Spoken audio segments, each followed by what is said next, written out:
Hello everyone, তোমাদের সবাইকে আবার স্বাগত জানাচ্ছি আজকের এই ক্লাসে।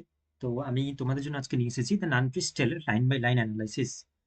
ক্যান্টারবেরি টেলসের এই নানপ্রিস টেল এটা বিভিন্ন কলেজের সিলেবাসে আপাতত প্রেসক্রাইব করা রয়েছে। তো তোমাদের মধ্যে যাদের কলেজের সিলেবাসে এটা রয়েছে তোমরা কিন্তু এই ভিডিওটা পুরোটা দেখতে পারো, কারণ এখান থেকে তোমরা আহ, পুরোপুরি তোমাদের যত ডাউট আছে সেগুলো কিন্তু এই ক্লাসে ক্লিয়ার হয়ে যাবে। এবং সেই সাথে যেহেতু আমি লাইন বাই লাইন অ্যানালাইসিস করব, তোমাদের পুরো নানপ্রিস টেলটা আমার সাথে সাথে তোমাদেরও পড়া হয়ে যাবে। দেখো, ক্যান্টারবেরি টেলসের সম্পর্কে বা যে সমস্ত ক্যারেক্টার্সগুলো রয়েছে, তাদের যে ফিজিক্যাল ডিসক্রিপশন বা ওই ক্যারেক্টার্সরা তারা কি কেমন কি ছিল, বা এই টোটাল ক্যান্টারবেরি টেলসটা কি ছিল, সেটা সম্বন্ধে আমরা কিন্তু ইতিমধ্যে আমাদের চ্যানেলে ভিডিও আপলোড করেছি। তোমরা চাইলে ওটা দেখতে পারো। বাকি তোমরা যারা শুধু নানপ্রিস টেলটার সম্বন্ধে লাইন বাই লাইন অ্যানালাইসিস জানতে চাও, তাদেরকে তাহলে এই ভিডিওটা পুরোটা দেখতে হবে। প্রত্যেকটা কলেজের সাজেস্টিভ রিডিংয়ে কিন্তু এই নেভিল কগহিলের ট্রান্সলেশনটাই তোমাদেরকে প্রেসক্রাইব করা রয়েছে। অর্থাৎ তোমরা যখন পড়বে এই ট্রান্সলেশনটাই কিন্তু তোমরা পাবে। অর্থাৎ মেইনলি এই মেইন টেক্সটটা তো এডিএফএল ইংলিশে লেখা, বাট তোমাদেরকে এই ট্রান্সলেশন ভার্সনটা তোমাদেরকে পড়তে হবে। ওকে, আচ্ছা। বাকি জিওফ্রে চসারের সম্পর্কে বিশদে যতটুকু যা জানার আমরা কিন্তু ক্যান্টারবেরি টেলসের ভিডিওতে আলোচনা করেছি। নানপ্রিস টেলের সম্বন্ধে যদি তোমাদেরকে আমি একটু এক্সট্রা যদি ইনফরমেশন দিতে চাই, তাহলে একদম প্রথমে জানতে হবে যে এই নানপ্রিস টেলটা এটা একটা ফেবেল ফেবেল হিসেবে এটাকে মানা হয়। এবার এই ফেবেল জিনিসটা কি? ফেবেল হচ্ছে গিয়ে যেখানে আমরা বিভিন্ন অ্যানিমেলসদেরকে অ্যাজ এ ক্যারেক্টার পাবো, এবং এই অ্যানিমেলসরা তাদের যে কার্যকলাপের মাধ্যমে একটা মরাল, একটা নীতিমূলক বাক্য বা নীতিকথা সেটা একদম আমাদেরকে দেখাবে। তো মোটামুটি করে এটা একটা বিস্ট ফেবেল হিসেবে কনসিডার করা হয়। এবং বিভিন্ন কলেজের পরীক্ষায়, কলেজের বিভিন্ন সময় যে পরীক্ষা হয় ওখানে কিন্তু এই প্রশ্নটা এসে থাকে যে write down the importance of Nun's Priest's tale as a beast fable. তো এরকম কিন্তু প্রশ্ন হয়ে থাকে। এই ক্যান্টারবেরি টেলসের সম্বন্ধে যদি আমরা একটু বিশদে যাই, তাহলে দেখতে পাবো যে এখানকার যে সমস্ত ক্যারেক্টার্সগুলো রয়েছে তারা প্রত্যেকে কিন্তু কিছু গল্প বলেছিল, যেগুলোকে আমরা টেলস বলছি। প্রত্যেকটার অর্থাৎ 29 পিলগ্রিমস বা 31 পিলগ্রিমস ছিল। তাদের মধ্যে কিছুজন গল্প বলেছিল, এবং এই গল্প মেনলি তারা কখন বলেছিল, যে তারা যখন আহ, টমাস বেকেটের শ্রাইনের উদ্দেশ্যে গেছিল, এবং ওখান থেকে যাওয়ার এবং আসার পথে যে গল্পগুলো বলছিল সেই গল্পগুলোকেই মেনলি কম্পাইল করে এই ক্যান্টারবেরি টেলসটা বানানো।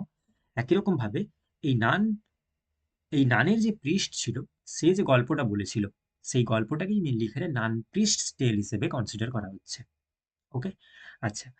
তো এই নান প্রিস্ট টেলের মধ্যে আমরা কিছু ক্যারেক্টার দেখতে পাবো। সেই ক্যারেক্টারগুলো কারা কারা রয়েছে তা আমরা বিশদে আলোচনা করব। প্রথমে এই নান প্রিস্ট টেল শুরু হচ্ছে কিভাবে। Once long ago there dwelled a poor old widow in a small cottage by a little meadow. এবার তোমরা দেখো, এই যে রাইমিংটা যদি লক্ষ্য করবে, তাহলে দেখো উইডো এবং লাস্টে রয়েছে মিডো। এটা কিন্তু একটা কাপলেট। এবার এই কাপলেট কথার অর্থ হচ্ছে গিয়ে দুটো রাইমিং লাইন্স, যেগুলোর শেষের যে ওয়ার্ডগুলো রয়েছে ওগুলো কিন্তু সবসময় রাইম করবে, ছন্দ থাকবে তার মধ্যে, তাই না? দেখো, উইডো, নিচে রয়েছে মিডো। তো এটা কিন্তু জিওফ্রে চসারের এটা একটা রাইটিং টেকনিক, এবং পুরো ক্যান্টারবেরি টেলসটাই তিনি কিন্তু এইভাবে তার এই রাইটিং টেকনিক তিনি ইউজ করেছেন। চলো, তাহলে একদম প্রথমে যে লাইনটা বলছে যে once long ago there dwelt a poor old widow in a small cottage by a little meadow. আচ্ছা, ডুয়েল্ট কথার অর্থ হচ্ছে গিয়ে বসবাস করত। প্রায় অনেক দিন আগে বা অনেক অনেক দিন আগে একজন দরিদ্র মহিলা, যিনি ছিলেন কিন্তু বিধবা, তিনি বসবাস করতেন কোথায়? ইন এ স্মল কটেজ, একটা ছোট্ট কুঁড়ে ঘরে, বাই এ লিটল মিডো। এবং একটা, এই যে তৃণভূমি থাকে, মিডো কথার অর্থ হচ্ছে গিয়ে ঘাসে ভর্তি যে তৃণভূমি, সেই তৃণভূমির পাশে একটা ছোট্ট কটেজে একজন বৃদ্ধ বিধবা মহিলা বসবাস করতেন। পাশের ছবিতে সেটা তোমরা নিশ্চয়ই পরিষ্কারভাবে দেখতে পাচ্ছ। নেক্সট বলছে কি, beside a group and standing in a dell, this meadow this widow woman of whom I tell my tale. তাহলে দেখো, লাস্টে রয়েছে ডেল এবং তার নিচে রয়েছে টেল। তো সেই রকম একই রকম ভাবে রাইম রয়েছে। বিসাইড এ গ্রুপ, গ্রুপ কথার অর্থ হচ্ছে কি বন, আর ডেল কথার অর্থ হচ্ছে কি উপত্যকা। বলছে কি, যে beside a group and standing in a dell, অর্থাৎ এই তাদের যে ছোট্ট কুটিরটা, তাদের এই যে ছোট্ট কুঁড়ে ঘরটা ছিল, সেই কুঁড়ে ঘরের পাশে একটা জঙ্গল ছিল। বিসাইড এ গ্রুপ, ওকে, অর্থাৎ একটা জঙ্গলের পাশে তাদের এই কুটিরটা ছিল। And standing in a dell, এবং সুদূর উপত্যকা, একটা উপত্যকার মধ্যে, অর্থাৎ দূরের উপত্যকার মধ্যে একটা জায়গায় একটা বন ছিল, সেই বনের পাশে একটা ছোট্ট কুঁড়ে ঘরে এই দরিদ্র মহিলা, অর্থাৎ বিধবা মহিলা, তিনি তার ছোট্ট কুঁড়ে ঘরে বসবাস করতেন। ক্লিয়ার? ওকে? আচ্ছা। তো এবারে বলছে যে this widow woman of whom I tell my tale, এবং এই বৃদ্ধ মহিলাকে নিয়েই কিন্তু আমি এই গল্পটা বলবো। এখানে কে বলছে? নানস প্রিস্ট যেহেতু এই কথাটা বলছে, বা নান প্রিস্টের তো গল্প এটা, তাই নান প্রিস্ট যখন এই কথাটা বা এই গল্পগুলো বলছে, তখন মেনলি নান প্রিস্ট এটা বর্ণনা করতে চাইছে যে আজকে আমি যে গল্পগুলো তোমাদের সাথে আলোচনা করব, সেখানে মেনলি একজন বৃদ্ধ মহিলা থাকবে, এবং সেই বৃদ্ধ মহিলার যে ডিসক্রিপশন, সেটা মেনলি প্রথম এক দুটো স্টেঞ্জায় নান প্রিস্ট দিবে, এবং তার পরে পরে ধীরে ধীরে তার এই গল্পটা অগ্রসর হতে থাকবে। তো এর পরের লাইনে বলছে, since the sad day when last she was a wife had led a very patient simple life। তো বলতে চাইছে যে since the sad day when last she was a wife, অর্থাৎ তিনি যখন তার শেষ ওয়াইফ থাকাকালীন, শেষ দিন পর্যন্ত, অর্থাৎ তিনি যে দিনটা তার শেষ দিন ছিল ততদিন পর্যন্ত তিনি ওয়াইফ ছিলেন, অর্থাৎ তার হাজবেন্ড যতদিন পর্যন্ত বেঁচে ছিলেন, একদম শেষ দিন, অর্থাৎ যিনি যে দিন তিনি বিধবা হলেন বা তার হাজবেন্ড যেদিন মারা গেল, সেই দিন পর্যন্ত he she led a very patient simple life, অর্থাৎ তিনি বা ওই বৃদ্ধ মহিলা একদম সাধারণ, অতি সাধারণ, ধৈর্যশীল, সরল জীবনযাপন করতেন। তাহলে আমরা কি বুঝতে পারলাম যে একজন বৃদ্ধ মহিলার সম্পর্কে আমরা এই গল্পের শুরুতে দেখতে পাচ্ছি যে বৃদ্ধ মহিলার আহ, তিনি কোথায় বসবাস করতেন, এবং তার সাথে সাথে তার যে একটা পারিবারিক জীবনের সম্পর্কে একটা ডেসক্রিপশন চসার এখানে দিচ্ছেন। তো তিনি তার পরের লাইনে কি বলছেন দেখে নাও। Little she had in capital or rent, but still by making do with what God sent, she kept herself and her two daughters going. তাহলে বলতে চাইছে কি যে little she had in capital or rent, এই বৃদ্ধ মহিলার সম্পত্তি, স্থাবর অস্থাবর, এই যে ক্যাপিটাল কথার অর্থ বা রেন্ট কথার অর্থ বলছে ওইটা, যে স্থাবর অস্থাবর বা সম্পত্তি, বিষয় সম্পত্তি বলতে কিন্তু খুব কমই ছিল। লিটল সি হ্যাড, অর্থাৎ তার কিন্তু খুব কম সম্পত্তি বিষয় ছিল। বাট স্টিল, বাট তা সত্ত্বেও, by making do with what God sent, কিন্তু ভগবানের কৃপায় বা করুণায় ঈশ্বরের করুণাবশত, she kept herself and her two daughters going, কিন্তু ওই বৃদ্ধ মহিলা, তিনি তার দুজন মেয়েকে নিয়ে একদম খুব স্বচ্ছন্দে বা স্বাচ্ছন্দ্যের সাথে তার দিন চালাতে পারতেন। ক্লিয়ার? আচ্ছা, নেক্সট বলছে দেখো, three happy shows no more war all her showing, three cows as well, there was a ship called Molly. তাহলে বলছে দেয়ার হেপটি শোজ, হেপটি কথার অর্থ কি? হেপটি কথার অর্থ হচ্ছে কি নধর বা মোটাসোটা। থ্রি হেপটি শোজ, এই বৃদ্ধ মহিলার তিনটে বা তিনটে একদম নধর, মোটাসোটা কিছু শূকর বা শুকরী বলা যেতে পারে, ওকে, ফিমেল পিগ ছিল। No more war all her showing, okay, no more war all her showing, অর্থাৎ তার কিন্তু মোটামুটি করে আর সম্পদ বলতে এই তিনটে শুকরই ছিল, আর তেমন কিছু ছিল না। থ্রি কাউজ অ্যাজ ওয়েল, আবার তার তিনটে গরুও ছিল। দেয়ার was a ship called Moli, এবং সেই সাথে সাথে তাদের একটা ভেড়া ছিল, সেই ভেড়াটার নাম হচ্ছে মলি। তাহলে দেখো, এই একদম প্রথম যে স্ট্যান্ডা যেটা, বা প্রথম স্ট্যান্ডাতে যেভাবে চসার ডেসক্রাইব করছেন, এখানে আমরা আহ, ওই বৃদ্ধ মহিলার, তার যে সরল সাদাসিধে জীবনযাপন, তার আহ, তার যে তার আমরা এক কথা বলতে পারি তার যে সমস্ত তার স্থাবর অস্থাবর সম্পত্তি বলতে কি ছিল, এই সাথে সাথে তার যে পারিবারিক সম্পর্ক তার হাজবেন্ডের সাথে, বা তিনি যখন বিধবা হলেন ততদিন পর্যন্ত তিনি কিভাবে জীবনযাপন করতেন, বা তার পরবর্তীকালেও তিনি তার দুজন মেয়েকে নিয়ে, এবং তার যে সমস্ত বিষয় সম্পত্তি বলতে যে সামান্য তিনটে শূকর, একটা ভেড়া এবং একটা গরু, যে তিনটে গরু ছিল তাদেরকে নিয়েই তিনি কিভাবে সরল সাদা জীবনযাপন করতেন, তা আমরা এই স্ট্যান্ডে দেখতে পাচ্ছি। তাহলে নানক্রিস্টেল একদম খুব সুন্দর একটা ডেসক্রিপশনের মাধ্যমে শুরু হলো। চলো পরের স্ট্যান্ডা দেখে নেওয়া যাক। পরের স্ট্যান্ডায় একই রকম ভাবে আমরা দেখতে পাবো কি, যে সুটি হার হল, হার কিচেন মেলানকলি। মেলানকলি কথার অর্থ কি? মেলানকলি কথার অর্থ হচ্ছে মনমরা। বাট সুটি হার হল, সুটি কথার অর্থ হচ্ছে গিয়ে এরকম এই যে ছাই, বা অনেক সময় যে দেওয়ালে, দেওয়ালের কোণে অনেক সময় ফাঁদ হয়ে যায়, বা চুলো বা উনুন জ্বললে যখন অনেক কালো ঝুল হয়ে যায় সেগুলোর কথা বলছে, যে সুটি হার হল, তার যে ঘরটা ওটা কিন্তু আহ, ওই ঝুলে ভর্তি হয়ে গেছে। হার কিচেন মেলানগুলি, তার যে রান্নার ঘরটা ওটা দেখলেও কিন্তু মনে হবে একদম বেশ, মানে সেরকম স্বচ্ছন্দ পরিষ্কার নয়, একটা মোটামুটি আর কি। And there she ate full many a slender meal, এবং সেখানেই তিনি তার যে খাবার দাবার, তিনি তার যে দুপুরের খাবার দাবার করতেন, এবং সেটা ছিল খুব অল্প পরিমাণ, সিলিন্ডার সিলিন্ডার মিল, খুব অল্প পরিমাণ খাবার দাবার কিন্তু তিনি সেই কিচেনেই করতেন। ওকে, তাহলে প্রথমে তার একটা ফিজিক্যাল ডিসক্রিপশন, তার যে সারাউন্ডিং এরিয়ার ডিসক্রিপশন দিয়ে চর্চা শুরু করেছিলেন, এবং নেক্সট এই স্ট্যান্ডার মাধ্যমে তিনি ধীরে ধীরে আরো ডিসক্রাইব করতে থাকলেন যে তার এই বৃদ্ধ মহিলা তিনি কিভাবে খাওয়া দাওয়া কিভাবে করেন, বা তার যে আহ, তার যে রান্নাঘরের যে ফিজিক্যাল ডেসক্রিপশন সেটা তিনি এখানে বর্ণনা করছেন। ওকে, আচ্ছা দেখো পরের স্ট্যান্ডে তেমনি বলছে, there was no sauce piquante to spice her veal, no dainty morsel ever passed her throat. Okay, তাহলে দেখো এখানে তিনি বলতে চাইছেন যে তার খাবারের স্বাদ বাড়ানোর জন্য সেরকম তিনি কিন্তু কোনো ঝাঁঝালো সস যুক্ত কোনো মশলা খাবার খেতেন না। There was no sauce পিকুয়েন্তে।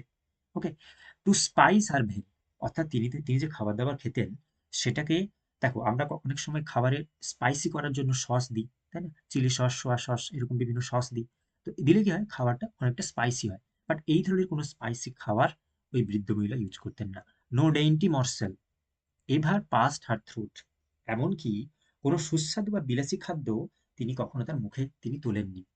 অর্থাৎ যে সুস্বাদু, খুব একদম সুস্বাদু খাবার দাবার যেগুলো হয় তিনি সেগুলোও কিন্তু খেতেন না। অর্থাৎ আমরা এখান থেকে বুঝতে পারছি তিনি একদম simple, down to earth life lead করতেন। ওকে, নেক্সট দেখো, according to her cloth she cut her coat, এটা কিন্তু একটা প্রোভার্ব, যেটা কিন্তু ইংরেজে, মানে ইংলিশে এটা ব্যবহার করা হয়। According to her cloth she cut her coat, অর্থাৎ বাংলায় বলে না যে ঝোপ বুঝে কোপ মারা, বা অবস্থা বুঝে ব্যবস্থা করা, তাই না? তোমার যতটা সামর্থ্য সেই অনুযায়ী তোমাকে তোমার এক্সপেন্ড বা তোমার খরচাপাতি সেই হিসেবে করা উচিত। তো একই রকম ভাবে according to her cloth she cut her coat, অর্থাৎ সেই বৃদ্ধ মহিলা তিনি কিন্তু জানতেন তিনি যতটুকু সামর্থ্য ততটুকুই ব্যয় করতেন। অর্থাৎ এইরকম একটা মরালিটি নিয়ে তিনি চলতেন। রিপ্লেশন নেভার লেফট হার ইন ডিসকোয়াইট, অর্থাৎ অতিরিক্ত খাওয়ার কারণে তিনি কখনো অসুস্থতায় তিনি কিন্তু ভোগেননি। অর্থাৎ রিপ্লেশন নেভার লেফট হার ইন ডিসকোয়াইট। ডিসকোয়াইট মানে কোয়াইট মানে শান্ত হয়ে বসা, ডিসকোয়াইট মানে অস্বস্তিকর পরিবেশ। অর্থাৎ তিনি অনেক সময় দেখবে যে খাওয়া দাওয়া বেশি হয়ে গেলে আমাদের অস্বস্তি হয়, তাই না? কিন্তু এই বৃদ্ধ মহিলার আহ এইরকম কিন্তু কোনো ঘটনা কিন্তু কোনোদিন হয়নি। অর্থাৎ তিনি খাওয়া দাওয়াটা একদম মেপে চুপে করতেন, কোনো মশলাযুক্ত খাবার খেতেন না, সিম্পল সাদাসিধে জীবন যাপন করতেন সিম্পল খাবারের মাধ্যমে। And all her physique was a temperate diet. Okay, and all her physique was a temperate diet, অর্থাৎ তার একমাত্র ওষুধ ছিল পরিমিত এবং সংযমী খাদ্যাভ্যাস। অর্থাৎ তিনি তার যে খাবার দাবার, যেটা আমি আগেই তোমাদেরকে বললাম, তিনি কিন্তু খুব আহ, সংযমের সঙ্গে খাওয়া দাওয়া করতেন, উল্টোপাল্টা খাওয়ার ক্ষেত্রে একদম তিনি গ্রহণ করতেন না। Hard work for exercise and heart's content and rich man's gout did nothing to prevent. তাহলে বলছে কি, হার্ড ওয়ার্ক ফর এক্সারসাইজ, এবার তিনি প্রচুর পরিমাণে কঠোর পরিশ্রম করতেন, hard work for exercise and heart's content. Okay, এবং তিনি তার আহ, মন ভালো রাখার জন্য তিনি প্রচুর পরিমাণে কাজ করতেন, আর এই কাজ করাটাই তার কাছে ছিল একটা ব্যায়ামের মতো, তাই না? এই কঠোর পরিশ্রম ছিল তার কাছে একটা ব্যায়ামের মতো। ওকে, যেটা তার মনের এই যে একটা আনন্দ, তার মনের যে আনন্দটা কিন্তু এই তার হৃদয় থেকেই আসতো। অর্থাৎ তিনি সবসময় কাজ করতেন এবং মনের সুখে কাজ বাজ করতেন, যেটা তাকে সবসময় খুব জলি রাখতো। And rich man's gout did nothing to prevent, ও ধনীদের অনেক সময় গেঁটে বাত হতো। এই গাউট মানে হচ্ছে গেঁটে বাত। তো এই ধনীদের মতন যে এই গেঁটে বাত, সেটা কিন্তু তাকে কোনোদিন কষ্ট দেয়নি। অর্থাৎ আমরা এই প্যাসেজের মাধ্যমে এই বৃদ্ধ মহিলার একটা ফিজিক্যাল ডেসক্রিপশন, তার যে খাওয়া দাওয়া, অর্থাৎ তার তিনি খাওয়ার সময় কোন কোন ম্যানার্সটা তিনি বজায় রাখেন সেগুলো কিন্তু আমরা এখানে দেখতে পাচ্ছি। ওকে, আচ্ছা এইখান থেকে কিন্তু তোমাদের পরীক্ষায় প্রশ্ন হতে পারে যে তাদের এই এই যে উইডোর একটা ফিজিক্যাল ডেসক্রিপশন তোমাদেরকে দিতে হবে, তাহলে নিশ্চয়ই তোমরা নির্দ্বিধায় দিতে পারবে। আই হোপ তোমরা এই সেন্টেন্সগুলো বা লাইন বাই লাইন অ্যানালিসিস তোমরা ঠিক বুঝতে পারছো।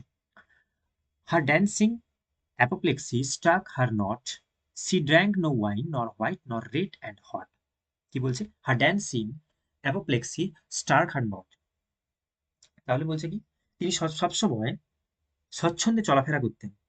অ্যাপোপ্লেক্সি কথার অর্থ ওই প্যারালাইসিস, যেটা বলছে ওই রকম ধরনের কোনো রোগ যে হঠাৎ করে তাকে তিনি অসাড় হয়ে গেলেন বা তিনি আর হাঁটাচলা করতে পারলেন না, এইরকম কোনো জিনিস, ওরকম কোনো রোগ কিন্তু তাকে এখনো পর্যন্ত অ্যাটাক করতে পারেনি। সি ড্র্যাঙ্ক নো ওয়াইন, তিনি তিনি কিন্তু কোনো ধরনের ওয়াইন খান না।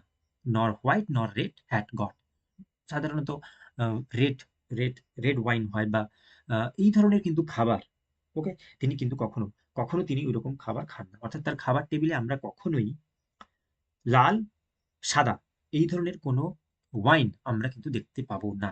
তাহলে তিনি কি খেতেন? তিনি খেতেন কি, her board was mostly served with white and black. তার যে খাবার টেবিলটা, ওটাই সেখানে আমরা দেখতে পেতাম সাদা এবং বাদামি রঙের কিছু খাবার। তাহলে এই সাদা এবং বাদামি রং কি হতে পারে? কি হতে পারে? দেখো পাশের ছবিতে রয়েছে, যেটা মেনলি এগের যে বিভিন্ন অমলেট থাকে বা ব্রাউন ব্রেড, এইগুলো থাকতে পারে। দেখো, milk and brown bread in which she found no black. তাহলে কি বলছে? আমি আবার লাইনটা আবার রিপিট করছি, যে her board was mostly served with white and black. তার যে টেবিলটা থাকতো বা খাবার টেবিলটা, সেখানে আমরা মেনলি সাদা এবং কালো এই দুই ধরনের খাবার দেখতে পেতাম। ওখানে কোনো রেড বা রেড ওয়াইন ওই ধরনের কোনো খাবার আমরা দেখতে পেতাম না। বাকি যে সাদা এবং কালো রঙের যে খাবার ছিল, সেটা কি কি ছিল? মিল্ক অ্যান্ড ব্রাউন ব্রেড, দুধ এবং বাদামি রঙের ব্রেড থাকতো। In which she found no lack, এবং এইটাতে কিন্তু তিনি কোনোদিন কৃপণ করতেন না, বা এই ধরনের খাবার তার কোনোদিন অভাব ছিল না। Broiled bacon or an egg or two were common, she was in fact a sort of dairy woman. তাহলে কি বলছে? যে broiled egg, broiled bacon or an egg or two were common. অর্থাৎ আমরা তার প্রাত্যহিক জীবনের খাওয়া দাওয়ায় দেখতে পাবো যে তিনি সবসময় কখনো কখনো ভাজা বেকন খেতেন, এবং এবং সঙ্গে সঙ্গে সেই তার খাবার টেবিলে অনেক সময় দুটো ডিম অবশ্যই থাকতো। অর্থাৎ C was in fact a sort of dairy woman, তাকে আমরা ডেয়ারি ওম্যান হিসেবে মেনে নিতে পারি। তাহলে প্রথম স্ট্যান্ডাতে আমরা বৃদ্ধ মহিলার সারাউন্ডিং পরিবেশের কথা জানতে পারলাম। এই স্ট্যান্ডার্ডে আমরা জানতে পারলাম ওই বৃদ্ধ মহিলার বা ওই উইডোর, তিনি তার যে খাওয়ার, তিনি যখন তার খাওয়া দাওয়া টেবিল ম্যানার্সটা কেমন ছিল, সেটার সম্পর্কে আমরা বিশদে জানতে পারলাম। তো যে এই চসারের ক্যান্টারবেরি টেলসে তোমরা লক্ষ্য করবে যে তার এটা একটা লেখার মধ্যে একটা ক্যারেক্টারিস্টিক্স ছিল, যে তিনি তার এই ক্যারেক্টারগুলোকে বা এই ক্যারেক্টারের মধ্যে প্রত্যেকটা ক্যারেক্টারের যে ফিজিক্যাল ডেসক্রিপশনটা এমনভাবে তিনি দিতেন, যেটা ওই সময় মেডিভেল ইংল্যান্ডে ক্যারেক্টারগুলোকে তিনি মেনলি দেখে বানাতেন, তো যার জন্য এমনভাবে তিনি ডেসক্রাইব করতেন, মনে হবে যে এই বৃদ্ধ মহিলা যেন এই তো আমার বাড়ির পাশেরই কোনো একজন বৃদ্ধ মহিলা, বা হতে পারে যেন মিডিয়েভাল ইংল্যান্ডের ওই ছবি তোমার চোখের সামনে ভেসে উঠছে।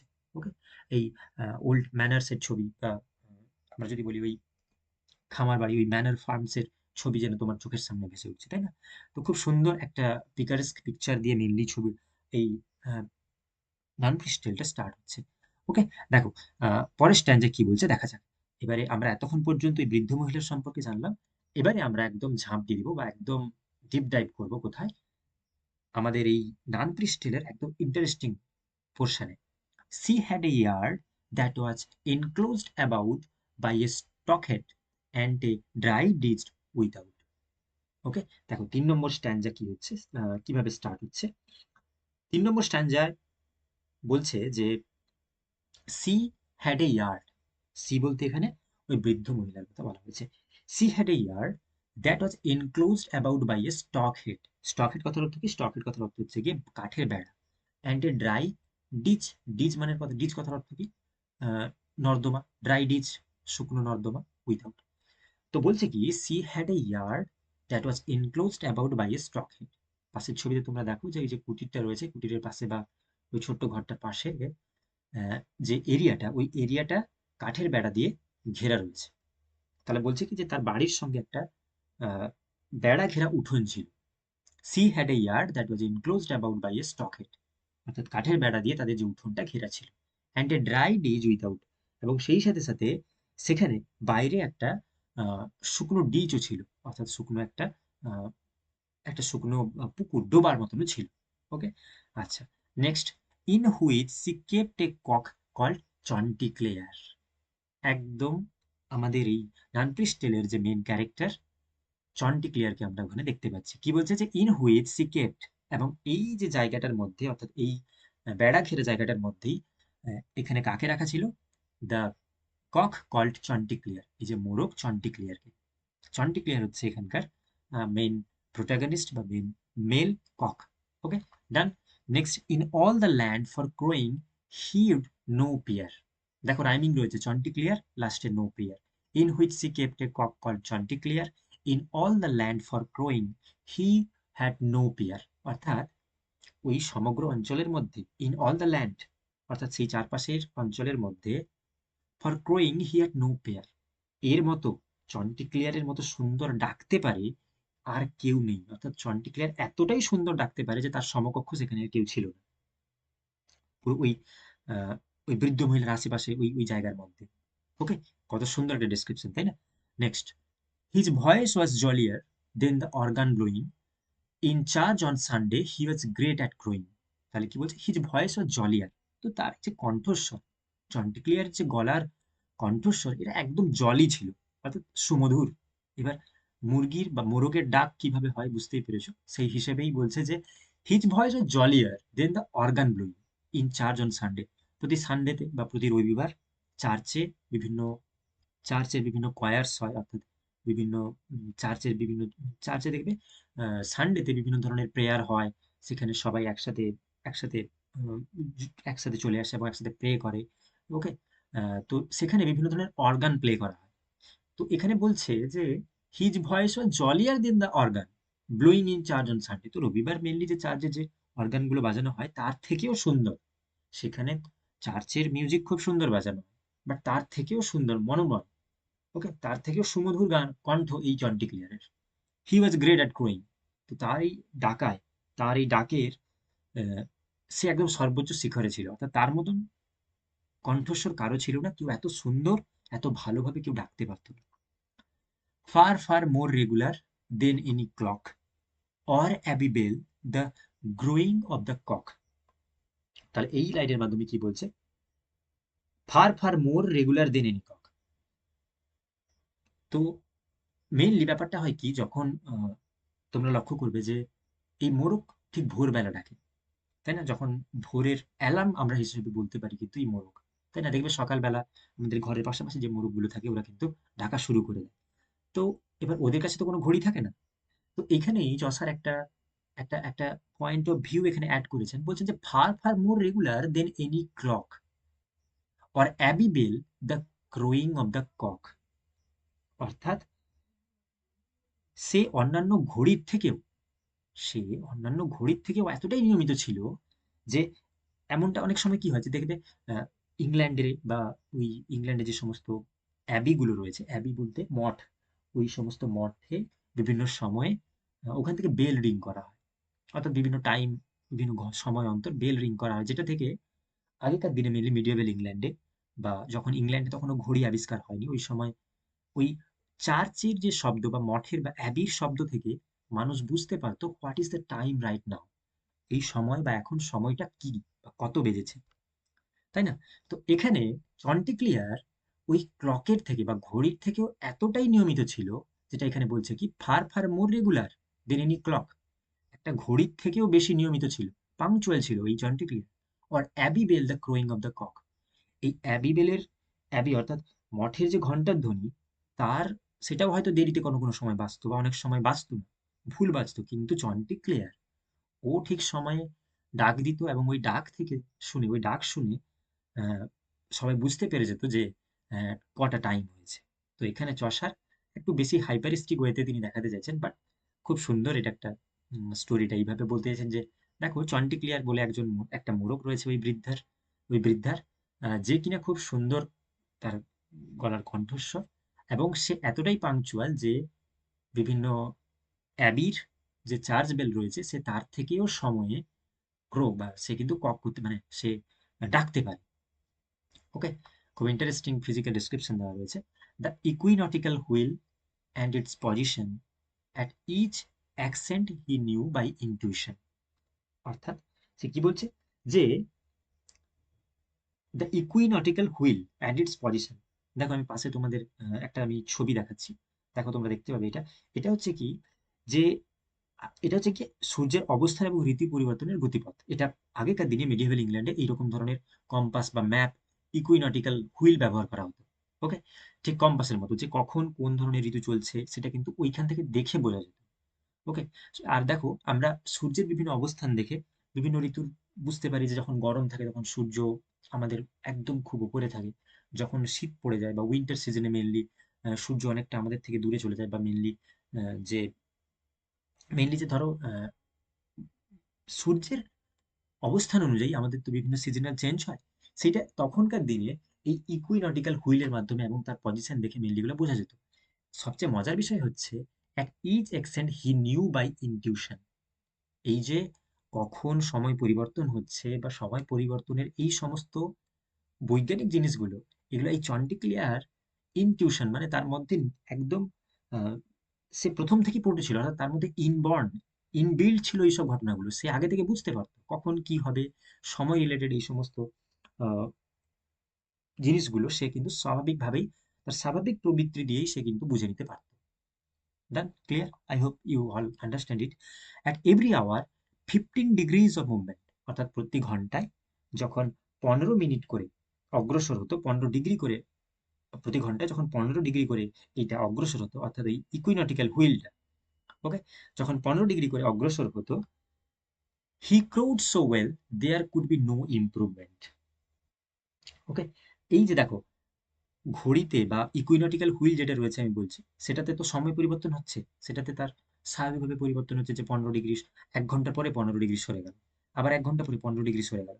এটা সেখানে সেই সময় ঘড়ি দেখে কেউ জানতে পারছে না, বাট এর মধ্যে এমন একটা স্বাভাবিক প্রবৃত্তি ছিল যে সে বুঝতে পেরে যেত। যেমন ধরো দেখবে যে বিভিন্ন জায়গায় কখনো যখন কোনো ন্যাচারাল ডিজাস্টার আসে, সেখানে মেনলি ওখানকার যে সমস্ত অ্যানিমেলস গুলো রয়েছে ওরা বুঝতে পেরে যায়, বিভিন্ন বার্ডস ওরা আগে বুঝতে পেরে যায়। কোথাও যখন কোনো আর্থকুয়েক আসবে, তখন দেখবে তার আগে পাখিরা বুঝতে পেরে যাচ্ছে, বা অনেক সময় কুকুর, ডগস ওরা কিন্তু চিৎকার করতে থাকে ওইরকম কোনো আম, ওইরকম কোনো যখন ডিজাস্টার আসতে চলে। তেমনি এর মধ্যে একটা ইনবিল্ট কোয়ালিটি ছিল চন্টিক্লিয়ারের মধ্যে। তো এই 1 ঘন্টা করে যখন 15 ডিগ্রি মুভমেন্ট হতো, এ তখনই চিৎকার করে উঠত, ইক্রোড, সে তখনই চিৎকার করে উঠছে, so well there could be no improvement. তো এর চেয়ে ভালো আর হতে পারে না, মানে ও এতটাই নিখুঁতভাবে ডাক দিত যে এর থেকে ভালো আর সম্ভবই হতো না। তো চন্টিক্লিয়ারকে একদম যত টপ মোস্ট লেয়ারে ডিসক্রাইব করা যায়, চসার কিন্তু এখানে তিনি দেখাচ্ছেন। হিজ কম ওয়াজ রিডার দেন ফাইন কোরাল। কম কথার অর্থ কি? কম কথার অর্থ হচ্ছে দেখো এইখানে তার এই ঝুঁটিটা, এই যে তার এই ঝুঁটিটার কথা বলতে চাইছি। ওকে, এই কম, হিজ কম ওয়াজ redder than fine coral. Coral মানে তো জানো উৎকৃষ্ট প্রবাল যেগুলো রয়েছে, কোরালটা মেনলি, কোরাল নিশ্চয়ই জানো তোমরা। তো সেই কোরাল যে লাল হয়, লাল রঙের কোরাল হয়, এছাড়া বিভিন্ন এমারেল কালারের কোরাল হয়, কোরাল হয়। তো সেই তার ঝুঁটিটাই এতটা এতটা সুন্দর, এতটা উৎকৃষ্ট মানের ছিল যে সেটা একটা কোরালের থেকেও সুন্দর, ফাইন কোরালের থেকেও দেখতে সুন্দর ছিল। Tall and battlement like a castle wall, এবং সেই সাথে সাথে সেই ঝুঁটিটা খুব লম্বা এবং খুব উঁচুতে, এবং যেমন ঠিক দুর্গের প্রাচীরের মতো খাঁজ কাটা থাকে না, দুর্গের প্রাচীরে যেমন খাঁজ কাটা থাকে, ঠিক তেমনি দেখো তার এই ঝুঁটিটাও কিন্তু সেই একই রকম খুব সুন্দরভাবে খাঁজ কাটা রয়েছে। তো এইরকম একটা ডেসক্রিপশন দিয়ে মেনলি চসার চন্টিক্লিয়ারের একটা ফিজিক্যাল ডেসক্রিপশন দিচ্ছেন। এটাও পরীক্ষায় আসতে পারে যে চন্টিক্লিয়ারের ফিজিক্যাল ডেসক্রিপশন কি রয়েছে, তখন তোমরা কিন্তু এইটা লিখতে পারো। ওকে, আর যেহেতু এখনকার দিনে সবচেয়ে ইন্টারেস্টিং ব্যাপার হলো যে এই যে টোটাল ডেসক্রিপশনটা যখন আমরা চ্যাট জিপিটির মাধ্যমে ইউজ করছি, তখন খুব সুন্দর সুন্দর প্রম্পট ওরা দিচ্ছে, এবং সেই প্রম্পটে খুব সুন্দর ছবি আমরা জেনারেট করে নিতে পারছি, যার ফলে এই টিচিংটা বেশ ইন্টারেস্টিং হচ্ছে, বা আমি তোমাদেরকে খুব সুন্দর করে এটা বোঝাতে পারছি। ওকে, আই হোপ তোমরা এই জিনিসগুলো ছবির সাথে কানেক্ট করে খুব ভালো করে বুঝতে পারবে। তার কারণ এই টেক্সটটা তো একটু লেংদি, ভিডিওটা একটু লম্বা হতে পারে। আমি অনেকগুলো পার্টে মেনলি এটাকে রেকর্ড করবো, এবং একসাথে নিয়ে একসাথে কানেক্ট করে তোমাদেরকে ভিডিওটা আমি দিব। তো তোমরা সময় করে খুব ভালো করে বুঝে বুঝে একবার পড়ো বা দেখো, গল্পটা খুব মজার। তো আমরা প্রথমে দেখেছিলাম যে বৃদ্ধ মহিলার ডেসক্রিপশন দিয়ে স্টার্ট হলো। তার দুজন মেয়ে রয়েছে, তিনটে গরু, তিনটে শুয়োর এবং একটা মলি নামের ঘোড়া ছিল। তারপরে তার ফিজিক্যাল খাবার ডিসক্রিপশন দিল যে সে খুব বেশি ওয়াইন টোয়াইন পছন্দ করে না, সিম্পল সাদাসিধে জীবনযাপন লিড করে। নেক্সট তার একটা মোরগ ছিল, তার নাম চন্টিক্লেয়ার। তার টাইমিং এর সম্পর্কে পাংচুয়ালিটি খুব সুন্দর ছিল এবং সেই সাথে সাথে তার শরীরের যে বর্ণনা সেটা আমরা এখন দেখছি। His comb was redder than fine coral, যেটা আমরা আগে বললাম। Tall and battlement like a castle wall. এই কমটা একদম ওই ক্যাসেলের ওয়ালের যে ঝুঁটিগুলো রয়েছে, ক্যাসেলের যে খাঁজ কাটা দাগের মতো তারই ঝুঁটিটা ছিল। His bill was black. বিল কথার অর্থ, হিজ বিল ওয়াজ ব্ল্যাক। তার ঠোঁট ছিল কালো, তার ঠোঁটটা ছিল কালো। And his bill was black and shone as bright as jet. Jet হচ্ছে একটা কালো ধরনের, কালো রঙের পাথরকে জেড বলা হয়। And shone as bright as jet, কিন্তু তার সেই ঠোঁটটা একদম কালো পাথরের মতো চকচক করছে। Like azure were his legs and they were set on azure toes with nails of lily white. তাহলে তার এখানে যে ফিজিক্যাল ডিসক্রিপশনে তিনি বলছেন যে ইটস বিল ওয়াজ ব্ল্যাক, অর্থাৎ তার ঠোঁটটা, ওই চন্টিগ্লেয়ারের ঠোঁটটা ছিল খুব কালো, যেটা জেট পাথরের মতো পুরো। দেখো কালোর মধ্যেও দেখবে কালো রংটাও একটা উজ্জ্বল রঙের কালো হয়। ওকে, যেমন ওই কোল পাথর বা এখানে জেটের কথা উল্লেখ করেছে, জেট জেট জেট স্টোন আর কি, ওই রকম কালো তার ঠোঁটটা ছিল। লাইক অ্যাজিওর, অ্যাজিওর জিনিসটা কি? অ্যাজিওরও কিন্তু এক ধরনের নীল রং, one kind of blue colour. Okay, নীল, এক নীলচে কালারের।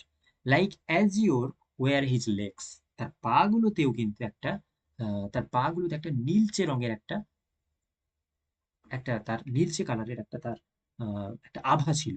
Like azure were his legs, তার পা গুলোতেও একটা নীলচে আভা ছিল। And they were set on azure toes, তার যে পায়ের পালকগুলো, তার যে পায়ের যে নখগুলো ছিল বা নীলচে নখগুলো ছিল সেগুলো কিন্তু সেগুলোও আবার নখগুলো ছিল লিলি হোয়াইট, অর্থাৎ যে লিলি ফুল রয়েছে, লিলি ফুল যেরকম সাদা হয় ওইরকম সাদা। তাহলে দেখো চন্টিক্লিয়ারের যে ফিজিক্যাল ডেসক্রিপশনে যেখানে তার কম্বের কথা উল্লেখ করেছে, যেখানে তার আর পায়ের যে নীল রঙের কথা উল্লেখ করেছে, এবং সেই সাথে তার টোজের যে ফিঙ্গার্স গুলো রয়েছে, নেলস গুলো রয়েছে, সেই নেলস এর কথা উল্লেখ করা রয়েছে যেগুলো নীল রঙের। আর সেই সাথে সাথে তার যে নখটা, এতটাই ডিটেলসে গিয়ে চসার বলছেন যে তার নখটা সেটা কিন্তু লিলি হোয়াইট, অর্থাৎ ঠিক ওই লিলি ফুলের মতন সাদা ছিল।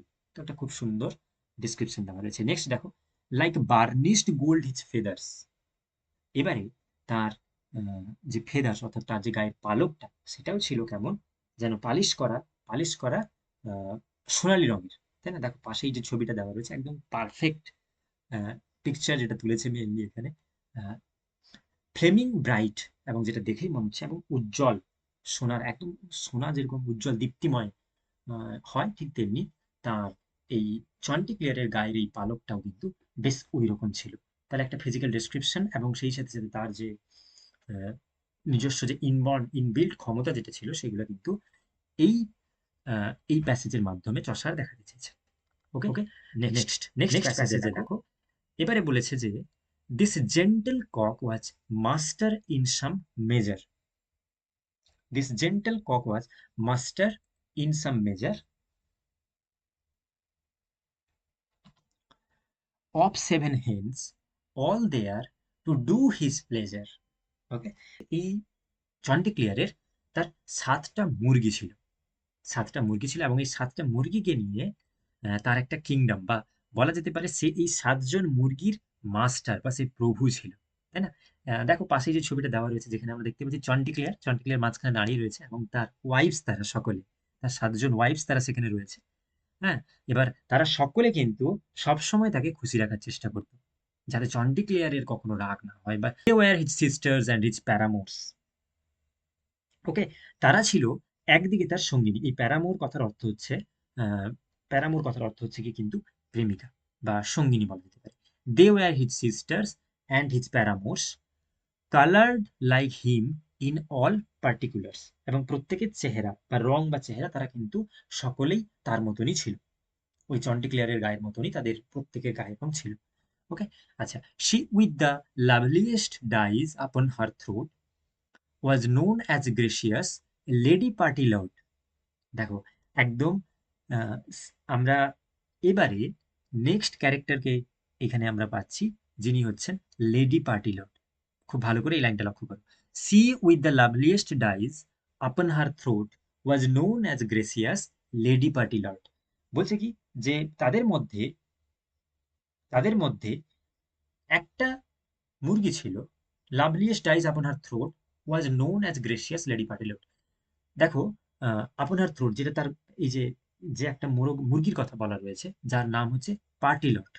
এই পার্টিলট যার গলাতে একটা সুন্দর রং ছিল।